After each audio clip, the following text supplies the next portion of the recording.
Supreme court ने पूरे आरोपों को खारिज किया है और आरोप क्यों घड़े गए इसके बारे में भी सुप्रीम कोर्ट ने कहा है। एक प्रकार से आप कह सकती हो कि सुप्रीम कोर्ट ने ये आरोप पॉलिटिकली मोटिवेटेड है, ये भी सिद्ध कर दिया है। सुप्रीम कोर्ट के जजमेंट ने सिद्ध किया है और मुझे बहुत अच्छा लग रहा है कि आज जिन लोगों ने भी मोदी जी पर आरोप लगाए थे, अगर उनकी अंतरात्मा है तो उन्होंने मोदी जी की और भारतीय जनता पार्टी की क्षमा मांगनी चाहिए। नमस्कार, मैं बकैत कुमार। सुप्रीम कोर्ट ने वही किया जिसकी हमें आशंका थी।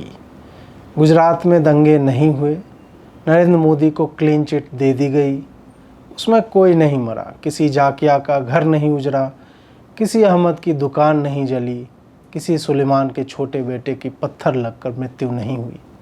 सब चंगा सी। मेरा देश बदल रहा है, मेरा देश आगे बढ़ रहा है, आज़ादी का अमृत महोत्सव मना रहा है, क्योंकि मेरे देश में दंगे में लोग बरी हो जाते हैं।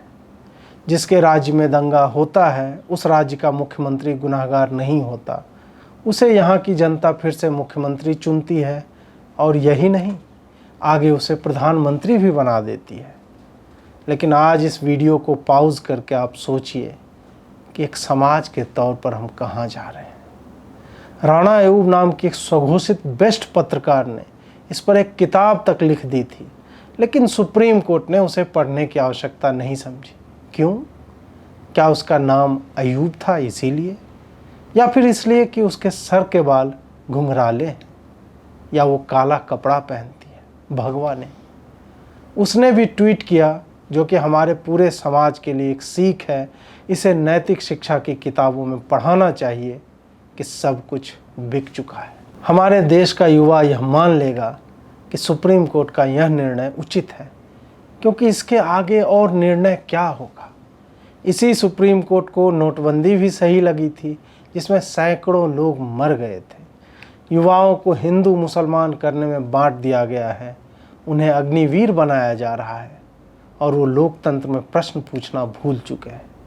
उन्हें सर्जिकल स्ट्राइक और एयर स्ट्राइक के नाम का लड्डू पकड़ा दिया जाता है और वो फिर से वोट दे देते हैं उन्हें ही जो इन्हें अग्निवीर बनाने पर तुले हुए हैं। 2002 एक ऐसा साल है जो इस साल भी नहीं बीता है, बस एक एक्स्ट्रा 2 उसमें और लग गया है और शून्य की कमी हो गई है। यही है इस फांसीवादी सरकार की जीत कि शून्य की आवश्यकता नहीं थी, उसका कोई मूल्य नहीं होता तो उसे कैलेंडर से हटा दो। 20 सालों तक हम पत्रकारों ने, एनजीओ वालों ने, हमारे मालिकों ने, जिन्हें कांग्रेस से पैसे आते थे, लगातार यह चिल्ला चिल्ला कर कहा कि मोदी लाशों का सौदागर है, हत्यारा है। हमने किताबें लिखवाई, तारीख पर तारीख लेते रहे ताकि यह भी राम जन्मभूमि मामले की तरह 70 साल चल जाए और मोदी जैसे फांसीवादियों का करियर समाप्त हो जाए। लेकिन नहीं, एक बिकी हुई व्यवस्था ने हमारे लेखों, हमारे विचारों, हमारे एनजीओ के साहसिक उपक्रमों को झुठला दिया कि नहीं, मोदी का दंगों में कोई हाथ नहीं था। एक दृष्टि से देखें तो आपको यह सही लगेगा कि मोदी का दंगों में कोई हाथ नहीं था, लेकिन क्या आप जज लोग इतने टेक्निकल होकर देखेंगे कि उसके दोनों हाथ तो आज भी दिखते हैं, तो दंगों में हाथ कैसे हो जाएगा? क्या जजों को यह नहीं सोचना चाहिए कि मोदी ने दिमाग लगाया होगा दंगा करवाने के लिए? हो सकता है उसने फ़ोन किया हो, मुंह का प्रयोग किया हो। आज जबकि वोट देने वाला युवा, जो उन दंगों के भी 2 साल बाद पैदा हुआ है, वो इतिहास की किताबों को टटोलेगा तो रोमिला थापर के लिखे शब्दों को वहाँ नहीं पाएगा कि मोदी खुद मसाल लेकर आगे चल रहे थे और अमित शाह पीछे डीजल की गैलन लेकर चल रहे थे, और इन सब को सम्राट अशोक और सम्राट चंद्रगुप्त मौर्य युधिष्ठिर के साथ खड़े होकर देख रहे थे। इस सरकार ने इतिहास को भी मिटा दिया और युवाओं को हिंदू मुसलमान करने में व्यस्त कर सत्ता पर काबिज हो गए। लेकिन हाँ, एक अदालत ऊपर भी लगती है, ऊपर वाले की अदालत। वो लगेगी क़यामत के दिन। उस दिन मोदी को जवाब देना पड़ेगा कि जाकिया जाफरी के साथ क्या हुआ था, अब्दुल की दुकान कैसे जली, सुलेमान का बेटा यह ब्लैंक स्क्रीन ही आज के मोबाइल का स्क्रीनशॉट है। मेरे वॉलपेपर में आज भी समय की जगह 20:02 ही लिखा हुआ रहता है, लेकिन आज के बिके हुए निर्णय ने मुझे वॉलपेपर बदलने पर विवश कर दिया है। मेरा क्या है, मैं तो चला जाऊंगा, पर देश के युवाओं को हिंदू मुसलमान में उलझाने वाले लोगों को सोचना चाहिए कि वो क्या कर रहे हैं, इस देश को कहाँ ले जा रहे हैं। नमस्कार। लोग पूछ रहे हैं कुछ जलने की बू आ रही है। हाँ, आ रही होगी, जल रही है मेरी। ऐसे में कैसे नहीं जलेगी बताइए आप। मजे लेने के लिए कमेंट में आज पूछेंगे क्या, पूछ रहे हैं हर जगह, टैग करके पूछ रहे हैं रवीश तेरी जली ना। यही है मोदी की सेना, ट्रोलों की सेना, जो हमारे जैसे ईमानदार पत्रकारों पर हमले करती रहती है, हमें परेशान करती है, पूछती है कि जली कि नहीं। हाँ जली है, हर बार जलती है। क्या करें, बर्फ की सिल्ली पर बैठ जाएं, उसी पर बैठे रहते हैं। अब तो लोग कहते हैं कि जीन्स की पिछली पॉकेट में आइस पैक रखा करूं। ये कोई तरीका है? बर्नॉल लगा लूंगा, आलू पीस कर लगा लूंगा। जलने से याद है, ये रेड लाइट अभी भी जल रही है। ये क्या रिकॉर्ड हो रही है? अरे लाइव चला गया, अरे बंद करो ये सब, बंद करो ये सब, बंद करो। नमस्कार, मैं जीत और आप देख रहे हैं डू पॉलिटिक्स। कल जो निर्णय आया है नरेंद्र मोदी के ऊपर 2002 के दंगों के संदर्भ में, उस पर बहुत ज़्यादा चर्चा नहीं हो रही है, क्योंकि अभी महाराष्ट्र वाला जो कांड हो गया है। लेकिन हमें इस पर चर्चा इसलिए करना चाहिए, और भले ही मतलब इसका कोई अर्थ नहीं है इस पर चर्चा करने का, क्योंकि जो वर्डिक्ट आया है वो हम सब जानते रहे हैं कि इसमें नरेंद्र मोदी का या उनकी सरकार का कोई भी हाथ नहीं था। चाहे सत्र न्यायालय हो, चाहे उच्च न्यायालय हो, एसआईटी गठित हुई, सुप्रीम कोर्ट है, इन सब ने कभी भी ऐसा कुछ नहीं बोला जो कॉन्ट्राडिक्टरी हो।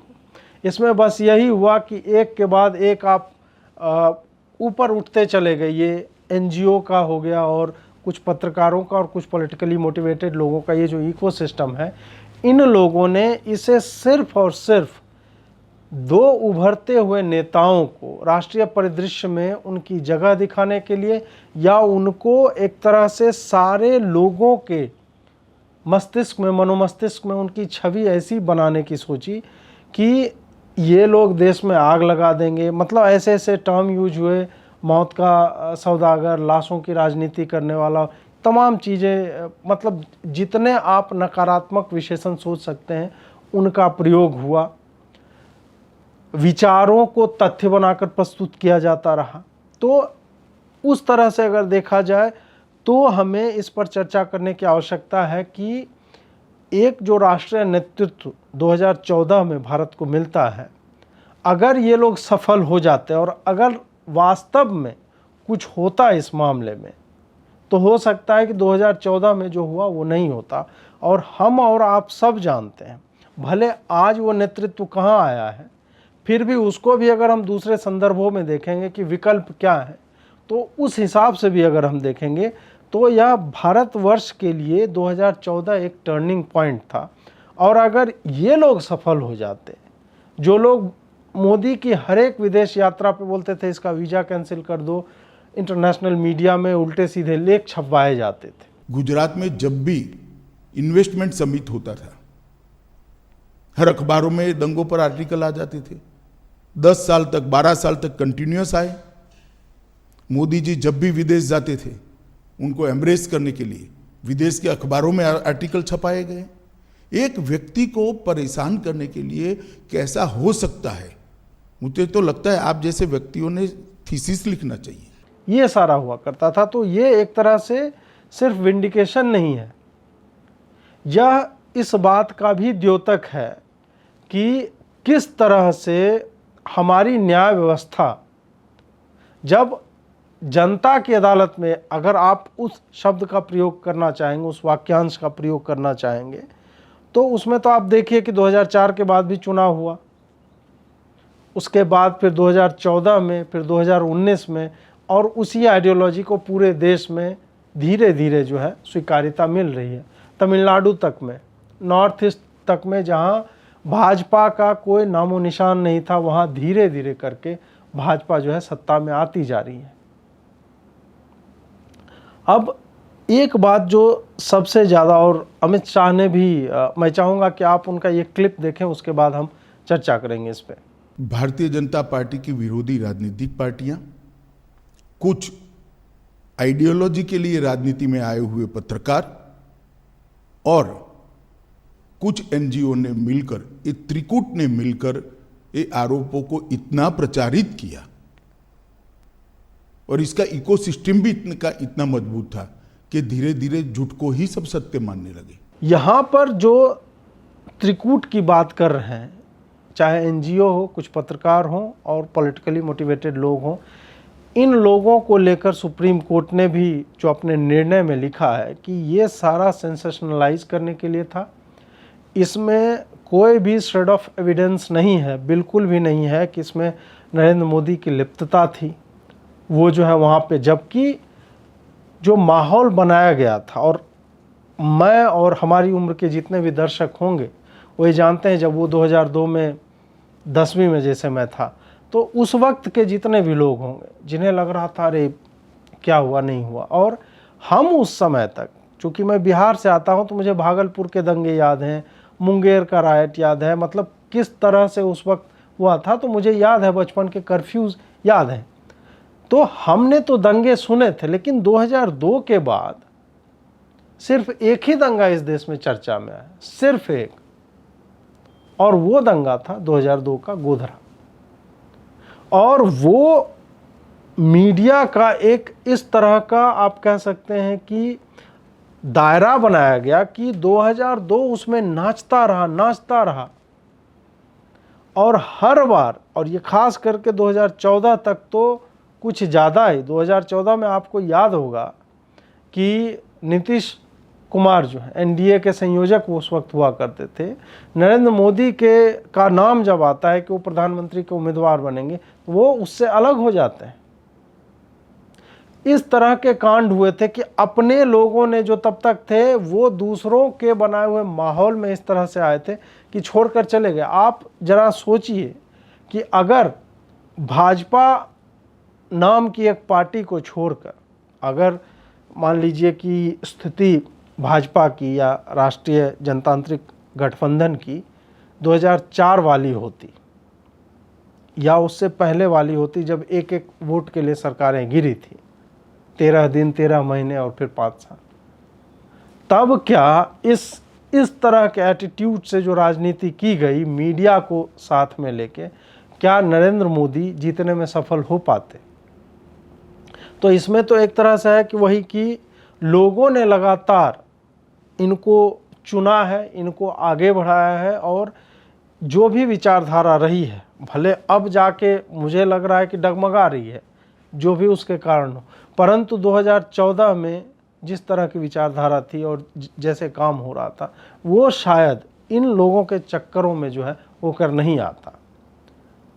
अब एक प्रश्न जो मैं हमेशा पूछता हूँ, भले ही आपको रेपिटेटिव लगे कि बार बार एक ही प्रश्न मैं क्यों पूछता हूँ, यह भी है कि उन 60 लोगों के बारे में, जो 59 कार सेवक थे जिन्हें ट्रेन में जला दिया गया था, उनके ऊपर कोई बात क्यों नहीं करता है? दंगों की शुरुआत वहीं से हुई थी, जब 60 कार सेवकों को बिना किसी बात के जला दिया गया था। ये दंगा होने का मूल कारण गोधरा की ट्रेन को जला देना था। 60 लोगों को, 16 दिन की बच्ची को माँ की गोद में बैठे हुए जिंदा जलते हुए मैंने देखा है। मेरे हाथ से अग्नि संस्कार किया है मैंने गोता गांव में। इसके कारण दंगे हुए थे, और आगे जो दंगे हुए हैं वो पॉलिटिकली मोटिवेटेड थे।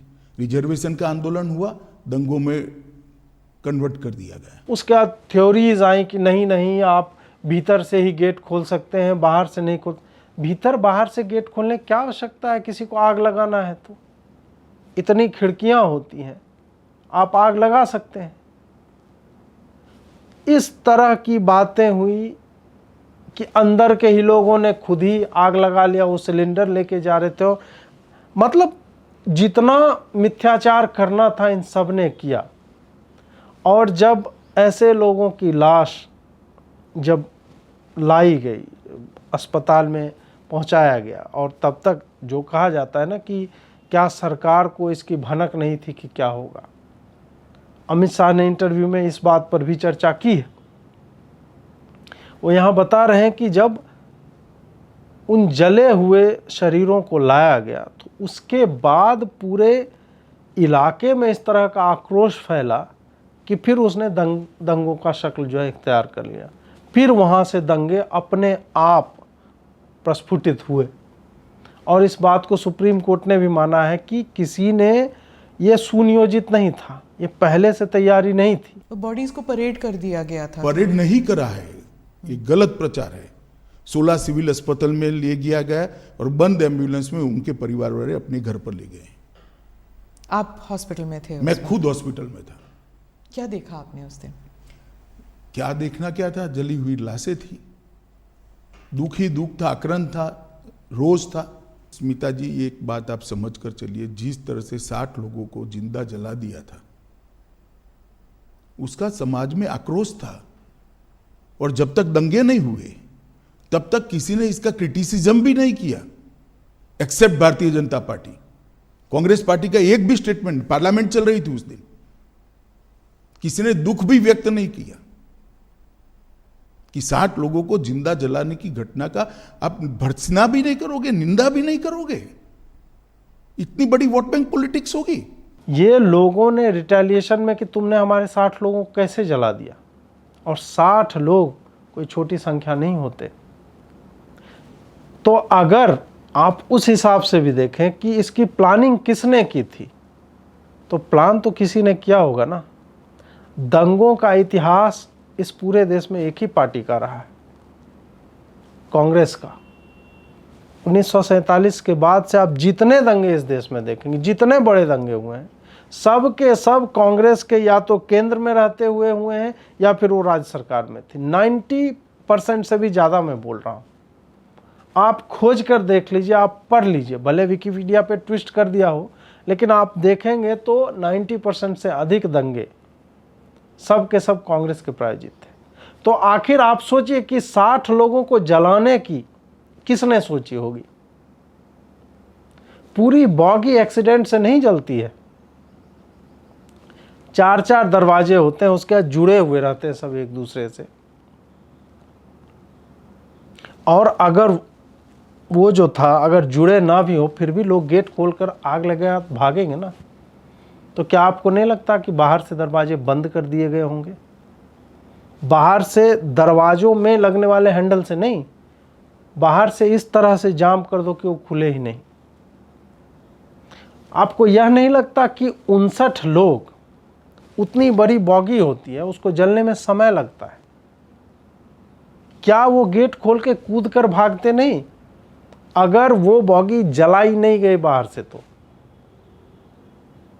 इतनी जल्दी कैसे आग जल जाए? 60 लोग मर जाएंगे उसमें, कोई यह सोचने को तैयार नहीं। और पूरा थ्योरी चला कि नहीं नहीं, अंदर से लॉक हो जाता है, खुद ही आग लगा दिया, सिलेंडर लेके जा रहे थे फलाना ढिमका।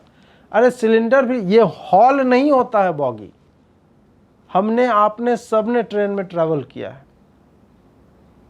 उसमें अगर मान लेते हैं सिलेंडर फट जाए तो सिलेंडर कितना छोटा है, एक बॉगी में होते हैं ना डिमार्केशन किए हुए, एक जाएगा कि पूरा चला जाएगा इधर से उधर तक, और लोग भागेंगे नहीं क्या? इस तरह की थ्योरी जो है दी गई। तो हमें उस बात को याद रखना चाहिए कि अगर किसी ने पूर्व नियोजित तरीके से दंगे किए भी, तो ये वो लोग थे जो इस फिराक में थे कि बहुत दिनों से यहाँ दंगे नहीं हुए हैं, हम दंगे करेंगे। और गुजरात में 2002 से पहले ठीक ठाक इतिहास रहा है दंगों का। तो ये उन्होंने ही प्लान किया होगा कि ये एक अच्छा हमारे लिए रहेगा कि हमने आग लगाई, फिर हिंदू लोग जो है सड़कों पे निकले और फिर दंगे हो गए, हम तो आत्मरक्षा में दंगों में आए। और ये भी आपने प्लान कर रखा था कि क्योंकि वो 60 लोगों की बात, 59 कार सेवकों की बात कोई करता ही नहीं, आज तक नहीं करता। 20 साल हो गए, आज तक नहीं करता कि वो 59 कार सेवक जले थे, उसके बाद दंगे हुए थे। क्यों? क्योंकि यही बात रही होगी कि जिन्होंने यह योजना बनाई होगी कि हम मीडिया में इस बात को आने ही नहीं देंगे, हम सिर्फ दंगों की बात करेंगे और तुम बच जाओगे। ये सारा हुआ है और तब आज जाकर 20 साल उस घटना को होने आए और 18 साल से ये केस चल रहा था और आज जाकर नरेंद्र मोदी को और भाजपा की सरकार को जो है क्लीन चिट मिला, जो तब से शुरू से ही मिलते आ रहे थे।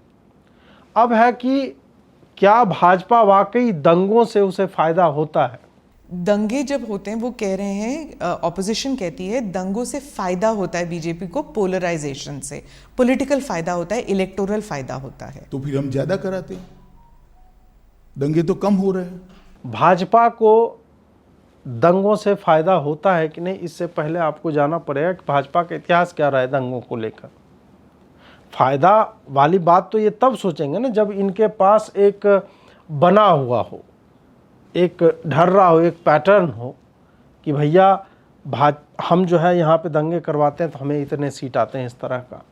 वैसा तो नहीं, भाजपा तो बहुत कम जगहों पे सत्ता में थी और उससे पहले जितने दंगे हुए तो कांग्रेस शासित समयों में हुए। तो भाजपा को तो इस तरह का कोई अनुभव भी नहीं था।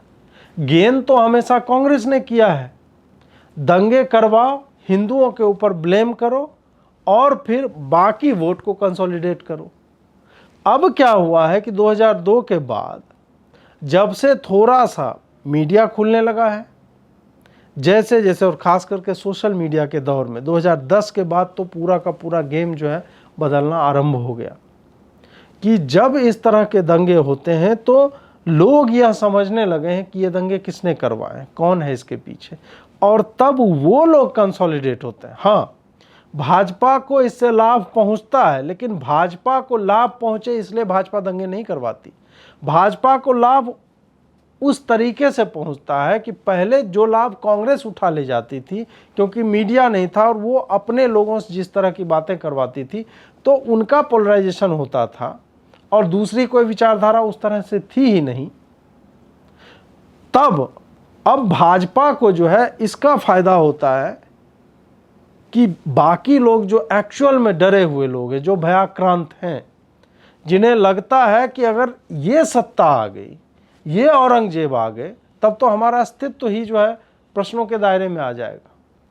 तब ये लोग डर के मारे, अब लोग धीरे धीरे, जो बॉर्डर लाइन पे लोग होते हैं जिन्हें इस तरह की राजनीति से कोई मतलब नहीं था कि हिंदू क्या होता है, मुसलमान क्या होता है, जब उन्होंने देखा कि बार बार एक ही तरह के लोगों को, एक ही जगह के लोगों को, एक ही आइडेंटिटी के लोगों को टारगेट करके परेशान किया जाता है, तब उन्होंने उस पार्टी को वोट देना आरंभ कर दिया जिस पार्टी का इतिहास है कि वो दंगे नहीं होने देती। 2002 के बाद आप देख लीजिए कहाँ दंगे हुए। जब तक भाजपा उत्तर प्रदेश में नहीं थे उससे पहले देख लीजिए आप, चाहे सपा हो या बसपा हो, दंगे होते थे कि नहीं। दलितों की पूरी बस्तियां जलाई जाती थी, मुजफ्फरनगर बहुत दूर नहीं है। इन सब में टैसिट सपोर्ट जो है रूलिंग पार्टी का हुआ करता था। और तब जब लोग पक गए तब उन्होंने भाजपा को एक विकल्प के तौर पे देखना आरंभ किया और तब उन्होंने भाजपा को वोट देना शुरू किया। तो जब प्रश्न आप पूछते हैं क्या बीजेपी को इससे लाभ पहुंचता है, तो हाँ पहुंचता है, लेकिन वो लाभ एक तरह से अनजाने में पहुंचता है।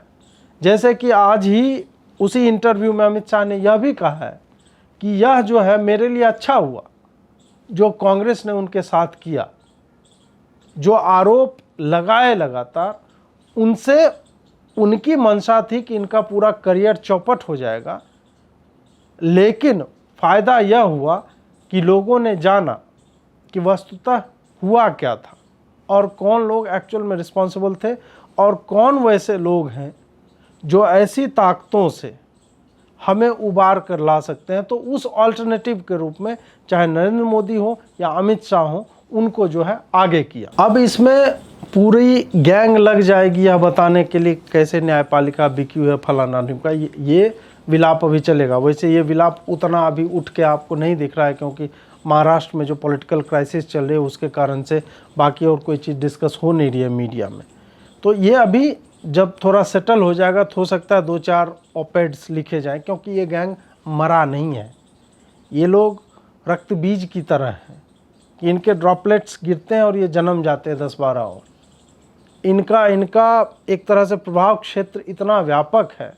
और चूंकि ये दूसरे विचारधारा के लोगों को नौकरी तक नहीं देते, तो ये जहाँ से भी उठाते हैं ऐसे ही लिजे और गले हुए पत्रकारों को ये लोग नौकरियां भी देते हैं, जो उसी को ब्रह्म सत्य मानकर, अखंड सत्य मानकर आगे बढ़ते हैं और उसी नीच एक तरह से कह सकते हैं कि विचारधारा के साथ अपना करियर जो है बनाना चाहते हैं और आगे बढ़ना चाहते हैं। इसमें अभी आप यही एक्सपेक्ट कर सकते हैं, इससे अधिक अब कुछ नहीं होगा। अमित शाह ने जो इंटरव्यू दिया है आज, उन्होंने बोला कि मैं चाहता 2003 में भी दे सकता था जब मैं गुजरात का गृह मंत्री था, तो हो सकता है कि वो तब भी देते। और ये भाजपा का एक तरह से कह सकते हैं कि पॉजिटिव भी पॉइंट है और नेगेटिव भी है कि न्याय व्यवस्था का जितना सम्मान ने ओवर सम्मान ये लोग कर देते हैं, उतना हमने नहीं देखा है कोई और करता है। ये अभी जो इंटरव्यू हम कर रहे हैं वो मैं 2003 में भी गुजरात के गृह मंत्री के नाते कर सकता था, पार्टी के अध्यक्ष के नाते भी कहता, क्योंकि परिस्थिति में कोई बदलाव नहीं है, फैक्ट था। परंतु संपूर्ण न्यायिक प्रक्रिया जब तक समाप्त नहीं हुई तब तक मोदी जी ने इसको प्रभावित करने के लिए कुछ नहीं कहा। और देखिए आप, एसआईटी ने नरेंद्र मोदी को भी बुलाया था तो मुख्यमंत्री थे, अमित शाह तो जेल गए, राहुल गांधी क्या है, एक भगोड़ा सांसद जो अपनी सीट से नहीं जीत पाया तो कहीं और से गया लड़ने के लिए।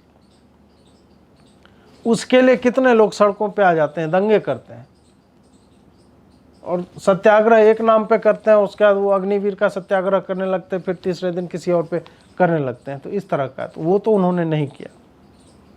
अब यह फाइनली एक तरह से कह सकते हैं कि वैधिक रूप से भी यह चैप्टर अब बंद हो चुका है और 2002 का जो एक तरह से कलंक है, वो कलंक तो आप कह सकते हैं कि इन्होंने लगाया हुआ था तो वो ठीक है, लग रहा था, लोगों के मन में तो कोई संदेह कभी था नहीं कि इस तरह का कोई काम नरेंद्र मोदी ने या भाजपा ने किया होगा। आज जो जजमेंट आया है उसमें सुप्रीम कोर्ट ने कहा है राज्य सरकार ने दंगा रोकने के लिए भरसक कोशिश की, राज्य सरकार ने उचित समय पर उचित कार्यवाही कर कम नुकसान में दंगों को समाप्त किया और राज्य सरकार ने सुप्रीम कोर्ट द्वारा दी गई विटनेस प्रोटेक्शन की स्कीम को पूरा का पूरा फुल स्टॉप कॉमा में पूरा किया है।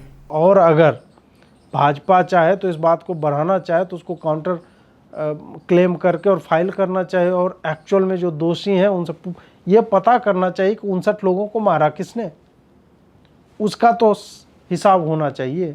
तो भाजपा को तो मुझे लगता है कि अब अपनी एसआईटी गठित करके उन लोगों को न्याय दिलवाना चाहिए जिनकी जली हुई लाशों के कारण, जो छोटे छोटे बच्चे, 15 साल के 16 साल के महिलाएं थी, उसमें भक्त लोग थे, उन सब की हत्या जलाकर की गई, उनका हिसाब कौन देगा। नमस्कार।